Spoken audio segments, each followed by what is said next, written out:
मैंने आपको last video में जो ये असेंडिंग ब्रॉडनिंग वेज का पैटर्न बताया था और मैंने आपको बताया था कि ये एक बुलिश पैटर्न है। करंट जो मार्केट का सिनेरियो बना हुआ है, तो ये हमारे पास अभी असेंडिंग ब्रॉडनिंग वेज का पैटर्न हमारे सामने ओपन है। अभी मैंने आपको ये भी बताया था कि चांसेस ये भी हैं कि वापस यहाँ से प्राइस इस पैटर्न के अंदर आ जाए। ठीक है, एंड व्यूअर्स आप देख सकते हैं कि प्राइस अंदर आ चुकी हुई है। अब यहाँ पर जो हमारे पास डिफरेंट पॉसिबल सिनेरियोज बन रहे हैं वो आपको मैं दिखाता हूँ। अच्छा, ये डंप हुआ क्यों है? उसकी वजह है कि फंडिंग रेट हमारे पास काफ़ी हाई था। ठीक है, तमाम एक्सचेंजेस पर। व्यूअर्स आपको पता है जब फंडिंग रेट काफ़ी हाई हो जाता है तो इंटरेस्ट रेट भी काफ़ी हाई होता है, जिसकी वजह से प्रेशर पड़ता है मार्केट पर। तो उस वजह से फिर ये इस तरह की करेक्शंस मार्केट में होती हैं। लेकिन अब यहाँ पर अगर देखें फंडिंग रेट को व्यूअर्स, तो फंडिंग रेट अभी भी हाई है। ठीक है, बाइनांस पर अगर हम देखें तो बाइनांस पर फंडिंग रेट नॉर्मल है, 0.01 न्यूट्रल है। ठीक है, यहाँ पर हाई नहीं है। अच्छा, गेट एक्सचेंज पर भी न्यूट्रल है। ठीक है, इसके अलावा बाईबिट पर भी नॉर्मल है। ठीक है, इसके अलावा बाकी जो एक्सचेंजेस हैं, डेरिबिट हो गया, OKX हो गया, बिटकेट हो गया, DYDX हो गया, तो यहाँ पर अभी भी फंडिंग रेट हमारे पास काफ़ी हाई है। तो इसलिए ये भी एक सिनेरियो है कि हो सकता है एक और डंप यहाँ से मार्केट ले ले। ठीक है, इस तरह का एक सिनेरियो हो जाए, यानी 38,000 37,000 तक बिटकॉइन की प्राइस आ जाए। इसके अलावा हमारे पास जो एक और सिनेरियो बन सकता है पॉसिबल व्यूअर्स, ये दो सिनेरियोज हमारे पास बन सकते हैं। ठीक है, वो ये है कि हमारे पास जो असेंडिंग ब्रॉडनिंग वेज के पैटर्न होते हैं वो तो काफ़ी सारे हैं।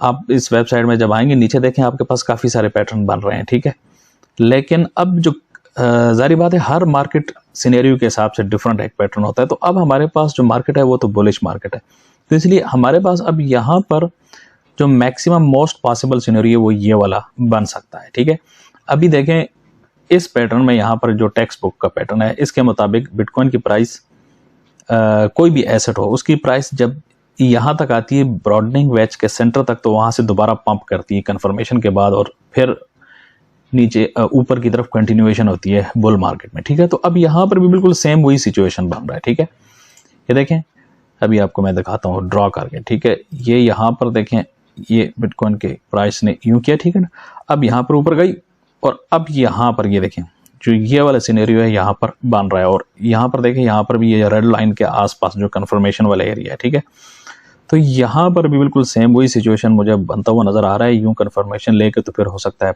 बिटकॉइन की प्राइस ऊपर जाए। ठीक है, लेकिन व्यूअर्स मैं आपको बताऊं, it's not a financial advice. ठीक है, अपनी भी आपने रिसर्च करनी है। यहाँ पर हमारे पास ये भी एक रिस्की सिनेरियो है। ठीक है व्यूअर्स, जब तक ये फंडिंग रेट थोड़ा सा कूल ऑफ नहीं होगा ना, ये देखें सारे रेड में शो हो रहे हैं, इसका मतलब है कि यहाँ से एंट्री पॉइंट रिस्की है। जब तक ये सारे ग्रीन ना हो जाए, जिस तरह ये देखें यहाँ पर ये BNB का सारा ग्रीन है। ठीक है, इससे पता चल रहा है कि BNB में लॉन्ग पोजीशंस बहुत कम है, किसी ने लॉन्ग पोजीशन BNB में नहीं लगाई, इसलिए ये ग्रीन है, सारे फंडिंग रेट नेगेटिव में आए हुए हैं। ठीक है, लेकिन बिटकॉइन का अभी भी पॉजिटिव है और रेड में है। ठीक है, यानी अभी भी रिस्की है। तो यहाँ पर जो मैंने एक सिनेरियो आपको बताया इस तरह हो सकता है, लेकिन फंडिंग रेट को मजीद नॉर्मल में लाने के लिए यहाँ पर एक डंप हो सकता है, यहाँ से डंप हो और फिर ऊपर जाए बिटकॉइन की प्राइस। ठीक है, लेकिन व्यूअर्स दूसरा सिनेरियो ये भी है, हो सकता है इसी एरिया में बिटकॉइन की प्राइस रहते हुए ही जो फंडिंग रेट है वो नॉर्मल हो जाए। ठीक है, अच्छा व्यूअर्स, फंडिंग रेट नॉर्मल करने के लिए डंप का होना लाजमी नहीं है। ठीक है, डंप के बगैर भी फंडिंग रेट नॉर्मल हो सकता है। उसकी वजह यह है कि मार्केट में कोई ऐसी एक पैनिक फैल जाए कि जिन्होंने लॉन्ग पोजीशंस लगाई हैं वो लॉन्ग पोजीशंस क्लोज करके शॉर्ट पोजीशंस ओपन कर लें और बिटकॉइन की प्राइस ड्रॉप हो ही ना, तो बिटकॉइन की प्राइस ड्रॉप हुए बगैर भी ये जो फंडिंग रेट है ये नॉर्मल पर आ सकता है। ठीक है व्यूअर्स, तो इसलिए लाजमी नहीं है कि बिटकॉइन की प्राइस ड्रॉप ही होगी तो फंडिंग रेट नॉर्मल होगा। तो ये व्यूअर्स हमारे पास दो किस्म के सिनेरियो बन रहे हैं और इसके बारे में आपको अपडेट देना आज लाजमी था। इसके अलावा जो CPI डेटा रिलीज हुआ है कल, तो उसमें भी काफ़ी गुड न्यूज़ है, उसमें भी इन्फ्लेशन डिक्रीज हुई है, तो वो भी काफ़ी अच्छा एक सैम्पल है बिटकॉइन की प्राइस के लिए। See you in the next video.